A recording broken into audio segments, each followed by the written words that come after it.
Arthur Knight coin. Join me as I chat with the legendary Mr. Knight here in Hobart, Indiana.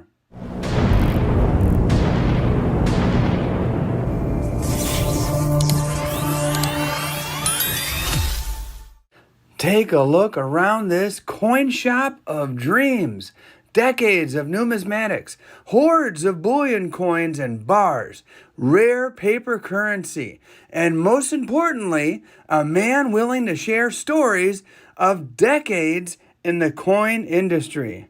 Hey everybody, this is T, and you're in the place to be for silver education, acquisition, and entertainment, and of course, numismatics. If you dig coin shop videos like this, be sure to like and subscribe. I make a bunch of them. Stay tuned for a great episode. Mr. Knight, thank you so much for having me back at your shop and making a video. I asked you if you had anything interesting in the shop today, and you said you just got some paper notes.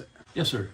The main collection was national currency, brown seals, and each national bank, even small towns, would have their own money. So like starting, you could see, here's a $20 bill from Valparaiso. Yeah. And Gary, Indiana, hard to find. Yeah. $100 bill, low serial number. Oh, I see. 36. And $50, never owned one in 50 years, 50. And here's some other Gary. Dyers are very hard to find, one small town. Yeah, Gary was a big booming town, many decades ago, and now it's on hard luck. But for those folks around the country who may have family from Gary, or maybe they're from Gary, certainly bring back some nostalgia about the good days in Gary. So what we need is a history teacher to get the story behind each note.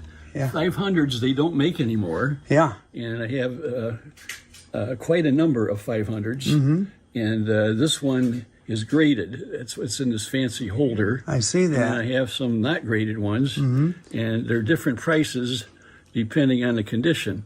Normally I'll only maybe have one or two, and I've got quite a few right now. Well, graded or ungraded, they seem to go for quite a high premium, and that must be due to the collectability? Yes, and they don't make them anymore, or thousands. I did have 14,000s, but they went very fast. Wow. So how big is the collector market? I mean, are there a lot of guys, or are they just a very small but passionate group? Well, the ones that specialize in the brown seals, the national currency, they're very specialized. So people in Indiana would probably collect Indiana. I do have quite a bit of Indiana and Illinois. Now, I only had a couple Texas, and a Texan called me and says, "Do you have any more Texas?" I'm the main buyer. Well, Texas money, of course. I did have one from Wyoming. Okay. And that one went for $4,000. Wow. Now, this is another one. What makes it valuable? Yeah. It's a serial number 1. Incredible. So this, what year is this one? That'd be 1929. That's the last year. And then when they switched over to Federal Reserve notes, they were supposed to turn these back in. I see. So a lot of them have been destroyed. So Valparaiso had it was issuing its own bills. Yes. And banks all around the country were issuing. If they were a national bank, like Gary National Bank, however, Hobart did not have a national bank. I don't know why. Valpo had a couple. And smaller towns are worth more, of course, like, for instance, the Dyer note's very scarce. Right. There was not a Crown Point. Crown Point is very scarce. I don't know if it even exists now. That's surprising. But being it's a very rare note, it wasn't there. Yeah, well, Crown Point was out in the sticks back in the day, and it's really grown up quite a bit. I did sell a gentleman last week a new Carlisle, and he said he'd been looking for it for like 10 years, and there was only, I think, 7 made in New Carlisle that existed. Now, this is a gold back here? Yeah, this is a gold back $100 bill. Condition's a little shot, but here's a 20. You can see how beautiful the money used to be. Yeah, it really is gorgeous. And that portrait of Washington, and it just looks so regal, and the artwork there with all the scroll around the bill. And so you would be able to take that piece of paper and cash it in for real gold. Right, but not now. See, then you could. That's why they made these. So that if you, especially like the silver certificates, if you worked in a silver mine, they paid you in silver dollars, and you had $20 in your pocket, your pocket might break. So then you could take your silver certificate and get silver for it. But that has changed now. Yes. And these two, the gold, are both quite large compared to regular bills. So the large ones, they were called horse blankets because they were so big they kind of wouldn't fit in your wallet. So you had to call them something. Now that would be worth a lot more, except somebody put some Scotch tape on it. It kind of hurts it. Otherwise, it'd be quite a bit more. I have to see the back of this one. Well, look at that artwork there. And then up here we have, from my hometown where I grew up, the First National Bank of East Chicago. Oh, price just went up now.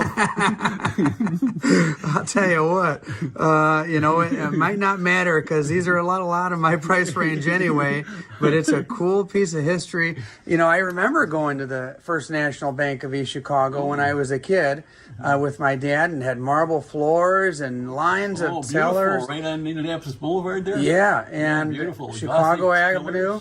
History's gone. Walgreens built a store, and now that's changed already. It sure has. History's gone. It was a shame because my family has some history there.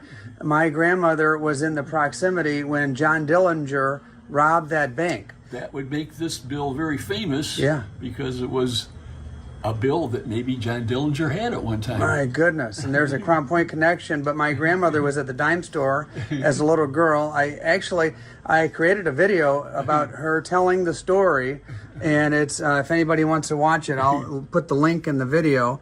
But there's Hammond. I don't know if Dillinger went to Hammond. He could have. Well, he used to play cards. East Chicago was like the Wild West back many decades ago, and people got away with a lot of things. Matter of fact, a lot of the Chicago criminals would come to my town of East Chicago because it was a safe haven for them. And I'll tell you what, lots of history there. And up here we have, this one has a gold seal. Gold seal. This is from World War II, North Africa.